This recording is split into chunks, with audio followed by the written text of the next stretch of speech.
మహిమ కలుగునుగాక. గడిచిన వారంలో సిద్ధపాటును గురించి మనము చూస్తూ వస్తున్నాం. హల్లెలూయా. యేసయ్య రాకడ అతి సమీపంగా ఉంది. ఆయన రాకడకు మనం వెళ్ళాలంటే మనం సిద్ధపడాలి. ఆ సిద్ధపాటును గురించి మనం చూస్తూ వస్తూ ఉన్నాం. దానికి ముందు చూసాం, ఒక సాధారణమైన ఇంకొక దేశానికి మనం పోవాలి అని అంటే ఎన్నో రూల్స్ అండ్ రెగ్యులేషన్స్ ఉన్నాయి. హల్లెలూయా. అవన్నీ కూడా మనం చూసాం. అప్పుడుగా మనకు అర్థమవుతుంది ఆ దేవుని యొక్క రాకడలో మనం పోవాలంటే ఎన్నో కార్యాలు ఉన్నాయి అని మనం తెలుసుకుంటాం. కాబట్టి దానికి పాస్పోర్ట్ కావాలా, వీసా కావాలా, దానికి మనం ఖర్చు పెట్టాలా, ఇవన్నీ ఉన్నా కూడా మనము అనుకున్నట్టు మనం చెప్పినట్టు జరగదు. వాళ్ళు ఏం చెప్పారో, వాళ్ళు ఏం రూల్స్ అండ్ రెగ్యులేషన్ పెట్టారో వాటి ప్రకారం మనం చేయాల్సిందే. హల్లెలూయా. అలా చేస్తేనే మనం పోగలుగుతాం. వాళ్ళు ఏం చెప్పారో అది చేయాలా, వాళ్ళు ఏది సబ్మిట్ చేయమంటారో అది సబ్మిట్ చేయాలా, వాళ్ళు ఎంత డబ్బు కట్టమంటారో అంత డబ్బు కట్టాలా. అప్పుడుగా మనం ఇంకొక దేశానికి మనం పోగలుగుతాం. అట్లయితే దానినంతా మనం చూసాం. రెండవదిగా మనం వెళ్ళేటప్పుడు మన tourist visa, work visa, business visa, education visa, అట్లా వీసాలన్నీ ఉన్నాయి. అవన్నీ ఒక నెలలో, ఒక 3 నెలల్లో, ఒక సంవత్సరమో మనం పోయి తిరిగి వచ్చేసేటువంటి ఒక కార్యము. హల్లెలూయా. హల్లెలూయా. కానీ మనము పోయే పరలోకంలో మనము తిరిగి ఏం చేయము, ఇక్కడికి రాము. అప్పుడు ఒక దేశంలో నుండి ఇంకొక దేశానికి వెళ్ళిపోయి తిరిగి ఈ దేశానికి రాడు ఇంక మీదట అన్నప్పుడు వాడు ఏం చేస్తాడంటే తాను ఉన్నటువంటి ఆ దేశంలో ఉన్నటువంటివి అన్నిటినీ అమ్మేసి, వదిలిపెట్టేసి, ఇచ్చేసి ఆ దేశానికి వెళ్ళిపోవాలా. హల్లెలూయా. అంటే ఇక్కడ ఉన్న వాటిని ఏం చేయాలా? విడిచిపెట్టేయాలా, అమ్మేయాలా, వదిలేయాలా. అప్పుడు అక్కడ ఏం చేయగలుగుతాడు? వెళ్ళగలుగుతాడు కదా, తిరిగి రాలేడు. అదే మన పరలోకానికి వెళ్ళాలంటే, యేసయ్య వస్తున్నాడంటే మనము కూడా ఈ లోకపు కార్యాలన్నిటిని మనం విడిచిపెట్టాలా. హల్లెలూయా. అందుకే ఈ లోకంలో ఉన్న వాటిని విడిచిపెట్టాలా అని చెప్పి మనం మాట్లాడాం. పోయిన వారము మనము కూడా ఒక మాటను మనం చదువుకుంటాం. అదే మాటను ఈ రోజు కూడా మనం ధ్యానం చేసుకుంటాం. యోహాను రాసిన మొదటి పత్రిక 2వ అధ్యాయము 15, 16వ వాగ్దాన వచనాన్ని మనం చదువుకొని మనము దాని గురించి ధ్యానం చేయబోతున్నాం. ఈ లోకమునైనను లోకములో ఉన్న వాటినైనను ప్రేమింపకుడి. ఎవడైనను లోకమును ప్రేమించిన ఎడల తండ్రి ప్రేమ వానిలో ఉండదు. లోకములో ఉన్నదంతయు అనగా శరీరాశయు, నేత్రాశయు, జీవపు డంబమును తండ్రి వలన పుట్టినవి కావు, అవి లోక సంబంధమైనవే. హల్లెలూయా. అప్పుడు శరీర ఆశ, నేత్ర ఆశ, జీవపు డంబం. హల్లెలూయా. గమనించాలా. హల్లెలూయా. అప్పుడు శరీర ఆశ గురించి మనం చూసాం పోయిన వారంలో. ఆ శరీర ఆశలు నీలో నుండి పోవాలా. ఆ శరీర ఆశలు నువ్వే ఏం చేయాలా? దాన్ని తీసి పారేయాలా. శరీర ఆశలు నువ్వే ఏం చేయాలా? సిలువలో వేయాలా. హల్లెలూయా. సిలువలో వేయాలా. కాబట్టి నువ్వు శరీరంలో ఉన్నటువంటి క్రియలను, శరీర ఆశలను నువ్వు తీసి వేసావా. అందుకే నేను చెప్పినాను, ఇది చాలా సీరియస్ గా చేయాల్సినటువంటి పని. ఏంటి? చాలా సీరియస్ గా దీన్ని ఏం చేయాలా? చేయాల్సినటువంటి పని అని చెప్పి మీకు చెప్పిన. మిగతా అన్ని పక్కన పెట్టండి. నాకు అది కావాలి, ఇది కావాలి, అప్పు బాధలు ఉన్నాయి, అవి ఉన్నాయి, వ్యాధులు ఉన్నాయి, అదన్నీ పక్కన పెట్టాయి. దానికంటే ఇవి చాలా ముఖ్యమైనటువంటి ఒక కార్యము. నువ్వు శరీర ఆశలను ఏం చేయాలా? తీసేయాలా. దానిని వేరుతో కూడా పెకలించాలా. సంఘము అంటే ఇది ఒక వర్క్ షాప్. ఏమండి? Work shop. సంఘం అంటే ఏమి? Work shop. అంటే వర్క్ షాప్ లో ఏ బండ్లు వస్తాయంటే బాగుండే బండ్లు వస్తాయా? రావు. అన్ని బండ్లు రిపేర్ అయ్యి వస్తాయి. వర్క్ షాప్ లో ఏమొస్తాయి? అన్ని బండ్లు రిపేర్. ఏ బండి అన్నా రాని రిపేర్. అప్పుడు రిపేర్ చేస్తానే ఉంటాడు వాడు. హల్లెలూయా. అప్పుడు ఇది వర్క్ షాప్. మీరు కూడా వస్తున్నారు, మీరు ఒక్కొక్క రోజు కూడా ఒక్కొక్క వారం కూడా రిపేర్ చేయబడుతున్నారు, ఒక్కొక్క కారు రిపేర్ చేస్తున్నాం. అప్పుడు పరిపూర్ణం అవ్వలేదు ఇంకా మనం. ఇది షోరూమ్ కాదు. ఇదేమి షోరూమ్ అంటే బండి ఏం చేస్తారు, బాగుంటే తీసుకోబోయాడు. ఇది వర్క్ షాప్. ఇంకా మీరు సరి చేయబడలేదు, ఇంకా మీరు సరి చేయబడలేదు. అనేక విషయంలో విశ్వాసంలో ఇంకా సరి చేయబడలేదు, పరిశుద్ధతలో ఇంకా సరి చేయబడలేదు. కాబట్టి పూర్తిగా నువ్వు సరి చేయబడిన తర్వాత నువ్వు ఉండవు, యేసయ్య తీసుకుంటాడు. హల్లెలూయా. అప్పుడు సరి చేయబడ్డానికి అంటే ఇక్కడికి వస్తున్నాం ఎవరు పర్ఫెక్ట్ కాదు, వస్తున్నాం మనం ఎవరు బాగా తెలుసుకోవాలా. వర్క్ షాప్ లో బాగుండే బండిని తీసుకుపోయి వదలడం.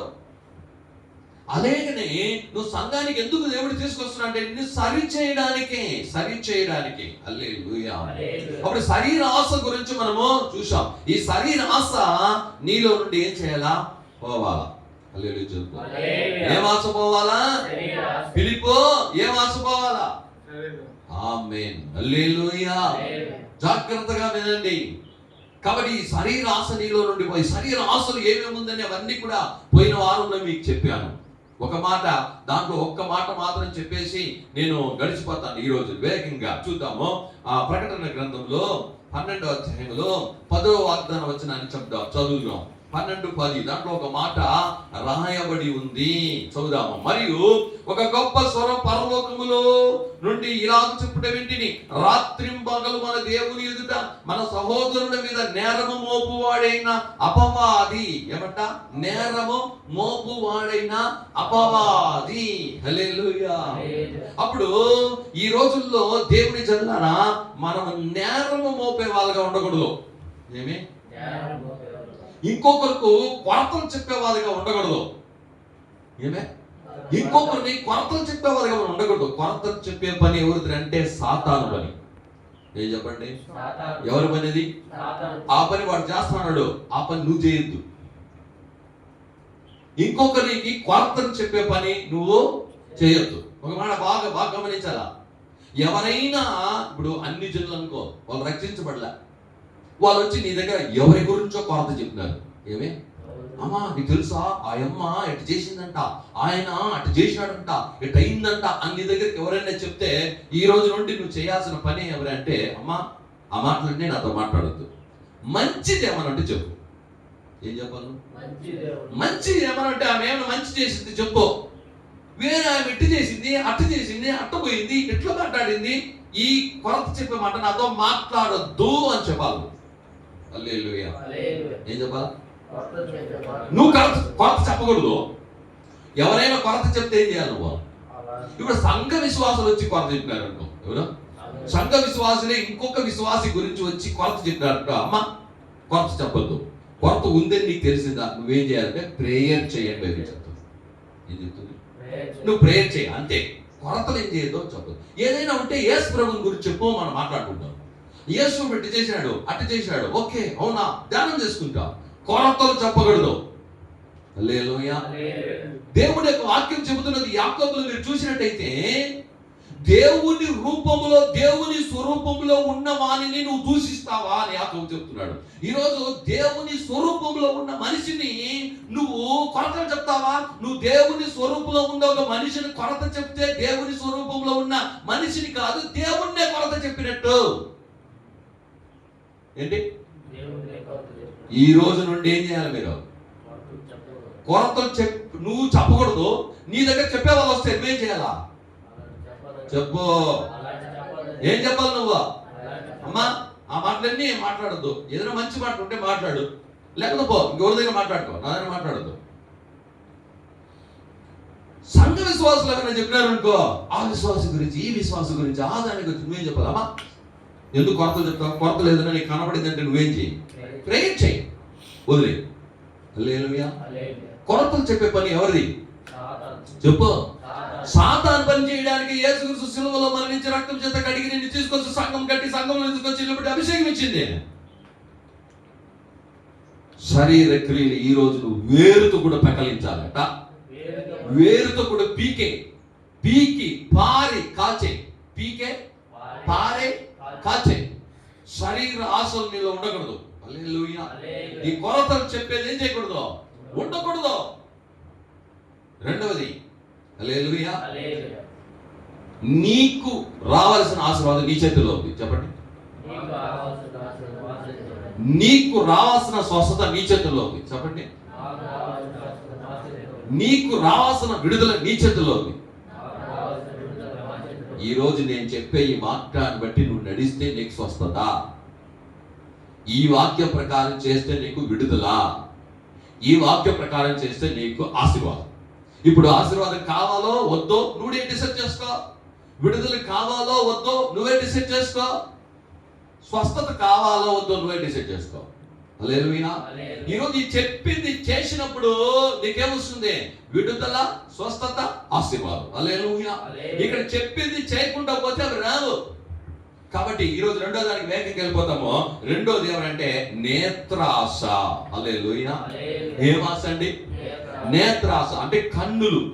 ఈ కన్నులు ఆశ, ఈ కన్నుల ఆశ. మొట్టమొదట ఈ నేత్రాశ ఎవరికి వచ్చిందంటే సాతానుకు. ఎవరికండి?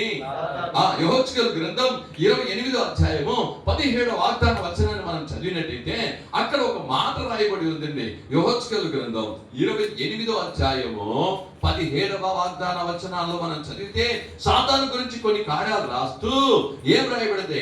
నీ సౌందర్యమును చూచుకొని నీవు గర్వించిన వాడవై నీ తేజస్సును చూచుకొని నీ జ్ఞానమును చెరుపుకుంటివి కావున నేను నిన్ను నేల పడవేసెదను, రాజులు చూచుచుండగా నిన్ను హేళనకు అప్పగించదను. ఏం చేసినట్ట? తన సౌందర్యాన్ని చూసి, ఏమంట? వాడంతా దేవుడు సృష్టిస్తే వాడంతాన్ని చూశాడంట. కన్ను చూసి అబ్బా నేను అంతగా చూడు. హల్లెలూయా. నీ కన్నులు చాలా చాలా చాలా ప్రాముఖ్యమైనది. నేత్ర ఆశ. వాడి కన్నుల వలన అక్కడ పాపం చేసి ఏం చేసేసాడు? దేవుడు వారిని పడదోసేసాడు. హల్లెలూయా. ఆదికాండం 1వ అధ్యాయంలో మీరు చూసినట్టయితే 3వ అధ్యాయంలో 5-6 వాక్యాలను మీరు చూసినట్టయితే ఆ 3-5-6 వాక్యాలు మీరు వాక్యం చదివినట్టయితే ఆమె ఆ పండును తీసి తినిందంట. ఏమంట? ఆ పండు తినద్దు అన్న పండును ఏం చేసిందంట? తీసి తినేసిందంట. చూడండి, ఎలాగా మీరు వాటిని తినుమున మీ కన్నులు తెరవబడిననియు మీరు మంచి చెడ్డలను ఎరిగిన వారి దేవదూతలలో ఉందురని దేవుడు ఎరుగుదని స్త్రీతో చెప్పగా, స్త్రీ ఆ వృక్షము ఆహారములకు మంచిది, కన్నులకు అందమునై ఉన్నదని చూసినారా? ఏదైతే సాతానుడు వాడు పడ్డాడో వాటినే స్త్రీకి ఏం చేశాడంట? ఆ పండును చూపించాడు. ఆ పండును చూసి చూడు ఎట్లా తలతలాగా ఉంచుడు, ఎలా ఉంచుడు, రెడ్గా ఉంచాడు. దాన్ని తీసుకో, తిను. ఆ కన్నుల ఆశ, నేత్ర ఆశ అక్కడదా పాపంలో పడింది. హల్లెలూయా. నీలో ఏముండకూడదు? నేత్రాశ. ఏమి? కన్నులు ఆశ. మొట్టమొదటి సాతానుడు ఆదాము హవ్వను ఏమార్చింది. ఏమంట? ఆ పండును చూసి దాన్ని బాగా ఏం చేశాడంట? చూడు. నేత్రాశ నీలో ఉండకూడదు. అప్పుడే అందుకే చూడండి, ఈ రోజుల్లో సాతానుడు ఏం చేస్తాడంటే ఫోను. ఏమే? అది ఏమంటే యాపిల్ ఫోను. ఏం ఫోన్? ఆ యాపిల్ కూడా ఎట్టుందంటే కొరికిన యాపిల్. ఇది మామూలుగా పూర్తిగా ఉండే ఆపిల్ కాదు, కొరికిన ఆపిల్ పెట్టినాడు. ఏమర్థమా? ఆ రోజు ఫస్ట్ కొరికింది ఎవరంటే హవ్వ. ఏమే? ఈ రోజు సెల్ ఫోనే. ఇది నీకేం చేసాడు? ఆ బొమ్మ వేసే సెల్ ఫోన్ ఇచ్చేసాడు. అది చూస్తా ఉండు. హల్లెలూయా. దీన్నే చూస్తా ఉండు. వాడు చూడు ఏ ప్లాన్ ఎక్కడి నుండి తీసుకొచ్చి పెట్టాడు చూడు. సాతాను క్రియలు అన్నీ ఈరోజు ఫోన్ చూసుకుంటా. హల్లెలూయా. దాంట్లో ఉండేదని నాకు అది కావాలా, ఇది కావాలా. నేత్ర ఆశ అంటే కన్నులు చూసిందని ఏం చేయాలా? కావాలా అని నేత్ర ఆశ నీలో పోవాలా. హల్లెలూయా. ఫస్ట్ పరలోకానికి పోవాలంటే యేసయ్య వచ్చినప్పుడు ఆయన దగ్గరికి వెళ్ళాలంటే కొన్ని రిజెక్టెడ్ లిస్ట్ ఉంది. ఏముంది? రిజెక్టెడ్ లిస్ట్ అంటే తీసుకొని పోకూడదు. అది ఉంటే నువ్వు పోలేవు. ఫస్ట్ ఆ రిజెక్టెడ్ లిస్ట్ లో మొట్టమొదటిది శరీరాశ, రెండవది నేత్రాశ. హల్లెలూయా. ఇది రిజెక్టెడ్. ఇది ఉంటే నువ్వు రిజెక్టెడ్. ఇది కానీ ఉంటే నువ్వు పోలేవు. నువ్వు సంఘానికి రావచ్చు, బాప్టిజం తీసుకోవచ్చు, అభిషేకం పొందుకోవచ్చు, నువ్వు ఏమైనా చేయొచ్చు, బైబిల్ బాగా చదవచ్చు, బైబిల్ బాగా తెలుసుకోవచ్చు, ఆది కాండం నుండి ప్రకటన గ్రంథం వరకు బాగా తెలుసయ్యా నాకు, ఓకే. కానీ ఇది ఉంటే ఏం చేయలేవు నువ్వు. యేసయ్య రాకడలో నువ్వు పోలేవు. దీన్ని పెట్టుకొని సిద్ధంగా ఉండడం కాదు, దీన్ని తీసివేసి సిద్ధంగా ఉండాలి. హల్లెలూయా. అప్పుడు నీకు నేత్ర ఆశ ఉండకూడదు. ఏముండకూడదు? నేత్ర ఆశ ఉండకూడదు. ఆ కన్నులు చూసే కార్యాలు నీకేం చేయకూడదు అంటే ఉండకూడదు. అందుకే చూసాము, మీరు లోకాన్ని చుట్టూ చూసే విధంగా ఉండకూడదు. యెహోషువ గ్రంథము 7వ అధ్యాయము 1వ వాక్యంలో మీరు చూసినట్టయితే ఆకాను ఒక మనిషి ఉన్నాడు. ఆకాను అని పేరు. ఏమి? ఆకాను. ఇప్పుడు ఎరిగో పట్టణాన్ని పట్టుకునేశారు. ఇంకొక చిన్న పట్టణం, ఆ పట్టణానికి పోయినప్పుడు వాళ్ళందరూ తరమ కొట్టబడ్డారు. ఏం చేశాడు? తరిమేశాడు. ఏమి అని అర్థం కాలా. యెహోషువ బట్టలన్నీ చెప్పుకున్నాడు.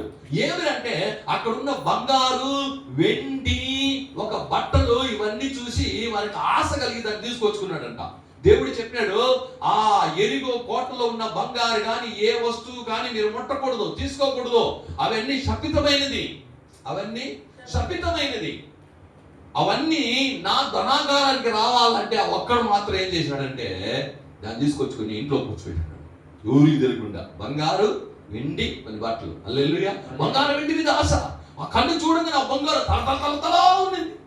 ఇలా ఊరే బాగుందిరా, ఆ వెండి చూసి తలతలా ఉన్నది. తీసుకొచ్చి ఏం చేసుకున్నాడు? పెట్టుకున్నాడు. ఏం జరిగిందంటే అక్కడ పోయిన జయమురాల ఒక్కడు చేసిన తప్పుకి ఏమైపోయింది? అందరికీ శిక్ష వచ్చేసింది. నువ్వు చాలా మంది అట్లేదు కదా, కొన్ని సమయంలో ఒకరు చేసిన తప్పుకి అందరికి శిక్ష వస్తుంది. అక్కడ అదే వచ్చింది. అన్ని బైబిల్ ప్రకారమే, బైబిల్ నుండి బయటికి పోము మేము. ఒకరు చేసిన తప్పే, ఆదాము చేసిన తప్పుకు పూర్తి మనుషులకి ఏమొచ్చేసింది? మరణం వచ్చేసింది. రెండవ ఆదాము చేసిన కార్యాలకు తిరిగి మనకి పరలోకం వచ్చింది. కేవలం ఒక్క మనిషి వలన, ఆ ఒక్క ఆదాము చేసిన పాపం వలన పాపము ఏదైనా మనుషుల్ని అలాగ మరణం వచ్చేసింది లోకానికి. ఒక్కడే ఆ మనిషి తప్పు చేశాడే, నేనేం చేసేది? ఏం కాదు, వాళ్ళు ఇదేస్తే అంతే కదా. హల్లెలూయా. కాబట్టి దేవుని జనారా, వాడు ఒకటి చేసినటువంటి కానీ కార్యం వాళ్ళ కన్నుల్లో ఇచ్చా. ఆ కన్నుల ఆశ బంగారు, వెండి. హల్లెలూయా. ఆ బంగారు, వెండి, ఆ నేత్ర ఆశ వాళ్ళని అపజయాన్ని తీసుకుని వచ్చేసింది. చాలా మంది చనిపోయినారు ఇశ్రాయేలు జనుల్లో. వాడిని కనుక్కొని తీసుకుని వాడిని చంపేశారు. చూద్దాం, ఆ యెహోషువ 7:21 చూసినట్టయితే వాడిని ఆశించాడు అని రాయబడింది. యెహోషువ గ్రంథము 7వ అధ్యాయము 21వ వాక్యంలో మీరు చదివినట్టయితే అక్కడ వాడు ఆశించి దాన్ని ఏం చేసుకున్నాడంట? తీసుకున్నాడు. ఆమేన్. ఆ వాక్యం చదువుదామా? యెహోషువ 7:21వ వాగ్దాన వచనాన్ని మీ కొరకు నేను చదివి వినిపిస్తాను. చూద్దాము. ఆ దోపుడు సొమ్ములో ఒక మంచి షీనారు పై వస్త్రము, 200 తులముల వెండిని, 8 తులముల ఎత్తుగల ఒక బంగారు కమ్మిని నేను చూచి వాటిని ఆశించి తీసుకొంటిని. ఫస్ట్ ఏం చేశాడంట? చూచి, ఆశించి. ఏమంట? వస్తు చూసి ఆశించి. దేవుడు వద్దన్నాడు కదా. ఏమే? దేవుడు వద్దన్నాడు, శపితమైనది అన్నాడు. నువ్వు చూసి, కన్నులు చూసి నాకు కావాలా, భలే ఉంది ఇదే, భలే ఉంది ఇదే, సూపర్ గా ఉంది, నాకు ఇది కావాలి, నేను తీసి పెట్టుకుంటాను. ఎవరికి తెలియకుండా ఏం చేశాడు? తీసి పెట్టుకున్నాడు. కాబట్టి ఆ వెండి, ఆ బంగారు, ఆ 2 జతల బట్టలు, హల్లెలూయా, చూసినావా ఎంత నాశనాన్ని తీసుకొచ్చిందో చూడండి, అపజయాన్ని తీసుకొచ్చిందో చూడండి. 1 రాజుల గ్రంథము 21వ అధ్యాయములో 1 రాజుల గ్రంథం 21:1-2లో చూసినప్పుడు అహాబు అనేటువంటి ఒక రాజు ఉన్నాడు. అహాబు రాజు ఎవరండి? అహాబు రాజు. అహాబు రాజుకు ఉన్నటువంటి రాజ్యానికి పక్కన ఒక ద్రాక్ష తోట ఉంది. ఏముందంట? ద్రాక్ష తోట. దాన్ని చూసి మనకి ఆశ వచ్చేసి, అరే నా ఇంటి పక్కనే ఉంది, నాకు ఈ ద్రాక్ష తోట కావాలని వాడు అడిగిన. వాడు చెప్పండి, నేను ఇవ్వను అనేసాడంట. హల్లెలూయా. నేను ఇవ్వను అనేసాడంట. ఆ తర్వాత యెజబెలు వాళ్ళ భార్య ఏం చేసిందంట? వాడిని చంపించేసింది. అని ఏం చేసింది? ద్రాక్ష తోట నేలను చూసి నాకు కావాలనుకుంటున్నావా? వాడు బంగారు, వెండిని చూసి ఆశించాడు. అహాబు ద్రాక్ష తోట, ఈ తోట భలే ఉంది, నాకు కావాలా. నేత్రాశ, బంగారు మీద, వెండి మీద, బట్టల మీద. హల్లెలూయా. నేల మీద ఏంటది? నేల మీద. 2 రాజుల గ్రంథం 5వ అధ్యాయము 20వ వాక్యం మీరు చూసినట్టయితే ఎలీషా యొక్క పని మనిషి ఉన్నాడు, ఆయన పేరు గెహాజీ. ఆ గెహాజీ ఏం చేశాడంటే, ఆ నయామాను వచ్చినప్పుడు, ఎవరంట? నయామాను వచ్చినప్పుడు కుష్ఠరోగం బాగా అయిపోయింది. వాడు నా కానుకలు ఇస్తాడంటే, నీ కానుకలు ₹1 బో అనేసాడు ఎలీషా. పోతే ఈ పోతా ఉంటే ఇవి తీసుకొచ్చి ఎలీషా ముందర పెడుతున్నాడు, బంగారు పెడుతున్నాడు, వెండి పెడుతున్నాడు, బట్టలు పెద్ద పెద్ద బట్టలు పెడుతున్నాడు. ఇదన్నీ గెహాజీ చూస్తున్నాడు. ఓయమ్మో, ఏంటి మా పాస్టర్ గారికి ఏమే కొంచెం కూడా లేదు, ఎలీషాకి తీసుకోవచ్చు కదా, బాగా అయింది కదా. హల్లెలూయా. బాగా అయింది కదా, బాగా ఒప్పుకోవచ్చు కదా, బాగా అయింది కదా, డబ్బులు తీసుకోవచ్చు కదా. నో, కొన్ని సమయంలో వస్తాడు, తీసుకోవద్దు అంటాడు, అవసరం లేదంటాడు. ఈ గెహాజీ చూసుకుని వాడు వెళ్ళిపోయిన తోట తెలియకుండా నైస్గా బయట జరుగుతుంది, పరిగెత్తుకొని పోయి ఆయన దగ్గర పోయి, అయ్యా ఇప్పుడు మా అబద్ధం చెప్పాడు. ఏం చెప్పాడు? అబద్ధం చెప్పి ఆ 2 జతల బట్టలు తీసుకురామన్నాడు. అంటే బట్టలు కాదయ్యా, వెండి కూడా నువ్వు తీసుకో, బంగారు కూడా కొంచెం తీసుకొని ఇచ్చి పంపించాడు. హల్లెలూయా. ఏం జరిగింది? తిరిగి ఎలీషా ఇంటికి వచ్చినప్పుడు, ఎక్కడికి పోయి వచ్చినావు? నువ్వు మన దగ్గర పోయేటప్పుడు నా ఉదయం నీతో కూడా రాలేదా? బంగారు వెండి సంపాదించుకునేదానికి ఇది సమయమా? ఇది ఆ సమయము. నేలను, బంగారును, వెండిని, డబ్బులను, ఆస్తిని, ఇల్లును సంపాదించుకుని ఇది సమయమా అని అప్పుడు ఇలా చెప్పాడండి. ఇప్పుడు యేసయ్య చెప్తాడు, ఇది సమయమా? ఇది ఏ సమయమో? యేసయ్య రాకడకు సిద్ధపడాల్సినటువంటి సమయం. నువ్వు సిద్ధపడాల్సినటువంటి సమయంలో లోకమును, లోకాశ, నేత్రాశను పట్టుకొని నువ్వు లోకంలో ఏమి పరిగెడుతున్నావు? నీకేం కావాలి? యేసయ్య ఇస్తాడంతే. హల్లెలూయా. ఏముందో దాంతో తృప్తిగా ఉండడం నేర్చుకో. హల్లెలూయా. అందుకే ఎవరైతే ఈ కార్యాలను ఆశించారో వాళ్ళందరూ చచ్చారు. ఏం చేశారండి? చచ్చారు. ఆదాము హవ్వ ఏం చేసింది? ఆ నేత్రాసు పడింది, మరణం వచ్చింది. సాతానుడు నేత్రాసు చూపించాడు, వాడు పరలోకం నుండి త్రోయబడ్డాడు. ఆ తరువాత ఆకారం చూసినప్పుడు వాడితో కూడా, వారి కుటుంబంతో కూడా అందరిని చంపేశాడు. హల్లెలూయా. అహాబు వాడు చచ్చాడు. ఎలీషా చెప్పాడు, ఏ స్థలంలో అయితే నువ్వు ద్రాక్ష తోట కొరకు, ఆ నేల కొరకు వాడిని చంపించావో నీ రక్తాన్ని కుక్కలు నాకుతాయి అన్నాడు. చచ్చాడు. ఆ నేత్ర ఆశ గెహాజీకే వచ్చింది. వానికి వచ్చిన కుష్ఠం నీకు, నీ సంతతికి వచ్చేస్తుంది అన్నాడు. ఏమంట? నీకు మాత్రం కాదయ్యా, నీ సంతతికే కుష్ఠరోగం. చూడండి పాపం, వాడు చేసిన అంత బంగారు, అంత 2 జతల బట్టలు లేకపోతే ఏమైంది? మనకి బట్టలు లేకుండా ఉన్నాడు. ఆలోచించండి. అప్పుడు ఆ నేత్ర ఆశ శాపాన్ని తీసుకొని వచ్చింది. ఆ నేత్ర ఆశ మరణాన్ని తీసుకొచ్చింది. ఆ నేత్ర ఆశ దేవుని కోపాన్ని తీసుకొని వచ్చింది. నేత్ర ఆశ నీకు ఉండకూడదు. హల్లెలూయా. నేత్ర ఆశ నీకు ఉండకూడదు. నీకు ఉండాల్సింది ఏమిటి? కీర్తనలు 131వ అధ్యాయము 1వ వాక్యము. నీ కన్నులు ఎక్కడ చూడాలా? నీ కన్నులు లోక ఆశల మీద ఉండకూడదు, లోక కార్యాల మీద నీ యొక్క మాటలు ఉండకూడదు. కీర్తనలు 131:1లో చూసినప్పుడు, యెహోవా నా హృదయం అహంకారము గలది కాదు, నా కన్నులు మీద చూసినవి కావు, నాకు అందని వాటి వందైనను గొప్ప వాటి ఎందుకు నేను అభ్యాసం చేసుకొనుట లేదు. కొంతమందికి చూడండి కన్నులు పైకి ఉంటాయి. కొంతమంది చెప్తాం కదా, వానికేమో డబ్బులు వచ్చేసింది, వారి కన్నులు పైన ఉన్నాయి. ఏం చెప్తాం? కన్నులు పైకి ఉన్నాయి. చూసేదా ఎవరిని, గమనించేదా ఎవరిని, పట్టించుకోదా ఎవరిని, ఎవరితో మాట్లాడ్డా. అహంకారం కలిగిన కన్నులు. ఏంటంట?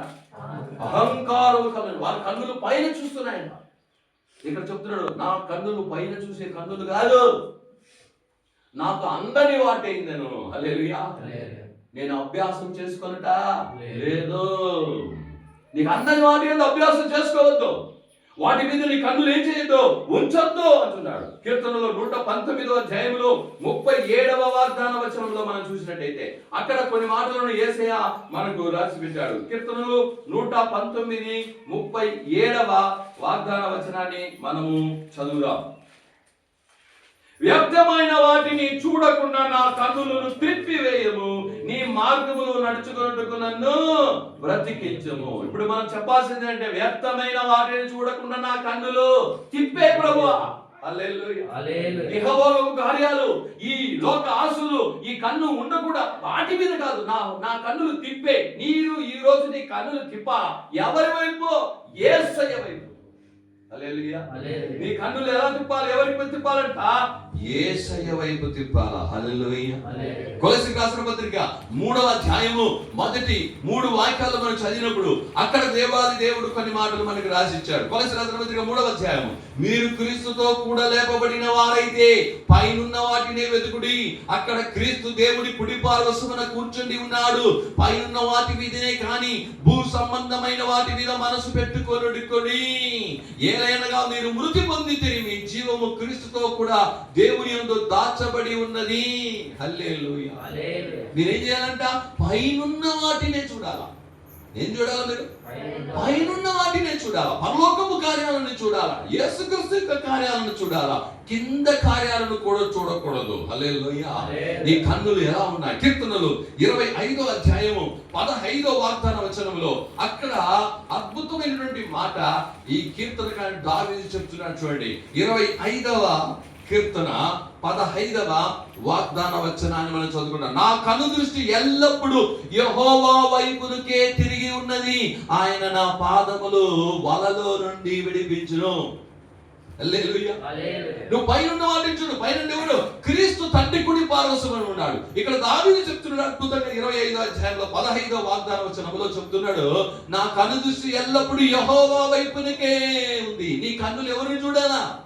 యేసయ్యనే చూడు, వాక్యాన్ని చూడు. వాళ్ళని చూడమాక, వీళ్ళని చూడమాక. వాళ్ళు చూడు ఎట్టయిపోయినారు, వాళ్ళు చూడు నువ్వు చేసే పని వాడు చేస్తాడు కదా, వాడు చూడు ఎంతగా పెరిగిపోయినాడు, అది చూడమాక. నువ్వు చూడాల్సింది ఎప్పుడు యేసయ్యనే. దావీదు ఎప్పుడు కూడా తన ముందు యేసయ్యని పెట్టుకొని చూశాడు, వేరెవ్వరిని పెట్టుకొని చూడొద్దు. నువ్వు దేవుని నీ కన్నులు ఎప్పుడు ఆయన్ని చూస్తూ ఉండాలా. హల్లెలూయా. నేత్రాస వద్దు. వాడు తీసుకున్నాడు, నేను తీసుకున్నాను, నేను ఇట్లా చేసి వాళ్ళ జీవితమే నాశనం అయిపోయినాయి. వద్దు. బట్టలేసుకో. హల్లెలూయా. శనకుండా ఉన్నాయా? సంతోషం. హల్లెలూయా. నీకు ఏదో ఒక బండి ఉందా? చాలు. ఏదో ఒక ఇల్లు ఉందా? లేదా ఏదో ఒక బాడిగిల్లు దొరికిందా? సంతోషం. ఉన్న దాంట్లో తృప్తి వద్దు. అదే భక్తి గురించి కొత్త నిబంధనలో దేవుడు చెప్తున్నాడు. ఇక్కడ చెప్తున్నాడు, నా దృష్టి ఎల్లప్పుడూ యెహోవా వైపు ఉంది. హల్లెలూయా. నీ కన్నులు ఎవరిని చూడాలా? యేసయ్య వైపుకే చూడాలా. హల్లెలూయా. హబక్కూకు 1వ అధ్యాయము 13వ వాక్యం చెప్తుంది, యేసయ్య కనుసు దృష్టి దుష్టత్వము చూడనంత నిష్కలంకమైనది. దేవుని కన్నులు ఎలా ఉందంట? దుష్టత్వాన్ని చూడకుండా నిష్కళంకమైన కన్నులు ఆయన కన్నులు. హల్లెలూయా. యేసయ్యను పరలోక రాజ్యానికి ఆయన మధ్య ఆకాశానికి వెళ్ళినప్పుడు నువ్వు డైరెక్ట్ గా ఆయన దగ్గరికి వెళ్ళి మొట్టమొదట నువ్వు చూసేది అంట ఐస్. ఫస్ట్ మనం ఎవరి దగ్గర మాట్లాడినప్పుడు మనం దేన్ని చూస్తామా? ఎవరిని చూస్తామా? వాని కన్నులు పెట్టి చూస్తాం కదా. చెప్పండి. వాళ్ళు వస్తే ఇలా మాట్లాడతావా లేదా పై చూసుకు మాట్లాడతావు? వాళ్ళ కన్నులు నేరుగా చూసి నువ్వు మాట్లాడతావు కదా. యేసయ్య వచ్చినప్పుడు ఆయన కన్నులను చూసి నీ కన్నులు చూడాలంటే ఆయన కన్నులు ఎలా ఉందంట? దుష్టత్వము చూడనంత నిష్కలంకమైన కన్నులు. అప్పుడు నీ కన్నులు నేత్రాసతో నిండి ఉంటే, ఈ లోక ఆశలతో నీ కన్ను నిండి ఉంటే, బంగారు వెండి బట్టలు నేల అది పదవులు అవి వీటితో నిండి ఉంటే నువ్వు యేసయ్య దగ్గరకు వెళ్ళలేవు, ఆయన కన్నులను చూడలేవు. హల్లెలూయా. అప్పుడు నువ్వు ఎలా చూడాలి? ఆయన కన్నులు నిష్కలంకమైన కన్నులు. హల్లెలూయా. నీ కన్నులు ఎలాగా మారాలంటే ధన్యులైన కన్నులుగా మారాలి. హల్లెలూయా. లూకా రాసిన సువార్త 10వ అధ్యాయము 23వ వాక్యము, మీరు చూచుచున్న వాటిని చూచు కన్నులు ధన్యమైనవి. ధన్యమైనవి. మీరు చూచుచున్న ఈ కార్యాలు చూచుచున్న మీ కన్నులు ధన్యమైనవి. హల్లెలూయా. మీ కన్నులు ధన్యమైన కార్యాలు వాక్యాన్ని చూడాలి. యేసయ్య చెప్పాడు, చూస్తున్న మీరు కన్నులు ధన్యమైనవయ్యా, నేత్ర ఆశ నీలో నుండి వెళ్ళాలి. హల్లెలూయా. అపోస్తలుడైన పౌలు సౌలుగా ఉన్నప్పుడు యేసయ్య దర్శించాడు, వాని కన్నులు ముడిచినాయి. 3 రోజులు ఉపవాసం ఉన్నాడు. 3 రోజులు ఉపవాసం ఉన్నప్పుడు ఆ అననీయ వచ్చి ప్రార్థన చేసినప్పుడు కన్నుల్లో నుండి పొర రాలేదు. కన్నుల్లో ఉన్న రాలిపోయి. నీ నేత్రాశ పోవాలంటే ఉపవాసం ఉండు. ఏమి? శరీరాశ పోవాలంటే ఉపవాసం ఉండు. నేత్రాశ పోవాలంటే ఉపవాసం ఉండు. వద్దు, దేవునికి అవసరం లేనిది, దేవునికి రిజెక్టెడ్ ఉన్నది నాకు వద్దు. ఇది లోక కార్యాలు, లోకాశ, నేత్రాశ, ఇది దేవునికి కార్యం కాదు. ఇవి 2 ఉంటే, 3 ఉంటే నువ్వు పోలేవు పరలోకానికి. యేసయ్య రాకడలో నువ్వు పోలేవు. వీటిని తీసేయి. హల్లెలూయా. వీటిని ఏం చేసే? హల్లెలూయా. నేత్రాశ నాకు వద్దు. నేను నా కన్నులు ఎవరిని చూడాలా? పైన యేసయ్య ఉన్నాడు, ఆయన్నే నీ కన్నులు. వాక్యాన్నే నీ కన్నులు చూడాలా. ఏం చూడాలా? ఈ వాక్యాన్ని చూడాలా. మీరేం చూడద్దు, ఎవరిని చూడద్దు, ఏది చూడద్దు. ఈరోజు అనేకులు అనేక కార్యాలు చూసి వాళ్ళందరూ చనిపోయారు, వాళ్ళకి రావాల్సింది కోల్పోయినారు. ఈరోజు నేత్ర ఆశ నీకు పోవాలి. హల్లెలూయా. హల్లెలూయా చెప్దాం. అందరూ మోకరిద్దాం.